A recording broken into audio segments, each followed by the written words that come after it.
ಹಬ್ಬ ಆಗತ್ತಲ್ಲಿ ಪಾಮಿ ಬರುತ್ತೆ, ಅದಕ್ಕೆ ಅಪ್ಪ ಬಿಟ್ಟು ಹೋಗ್ಬಾರ್ದು ಎಲ್ಲೂ. ಅಪ್ಪ ಬಿಟ್ಟು ಒಂದು ಹೆಜ್ಜೆ ಕೂಡ ಇಡಬಾರ್ದು ಕಂದ. ಅಪ್ಪ ನಿನ್ನ ಜೊತೆನೇ ಇರುತ್ತೆ. ಇರು ಬಂಗಾರಿ.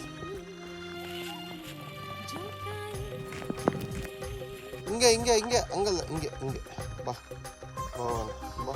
ಹುಷಾರು, ಬೀಳ್ತೀಯಮ್ಮ, ಬೀಳ್ತಿ. ಬಾ, ನೋಡು ನೋಡು ನೋಡು. ಇಟ್ಸ್ ಓಕೆನಾ? Okay okay okay, it's okay ತಾಕ್ಷ. ಸಾರಿ ಮಾಡ್ತಿದ್ಯಾ? ಈ ಬೀಳ್ತೀಯ. ಹ್ಞೂ, ಆಯ್ತು ಆಯ್ತು.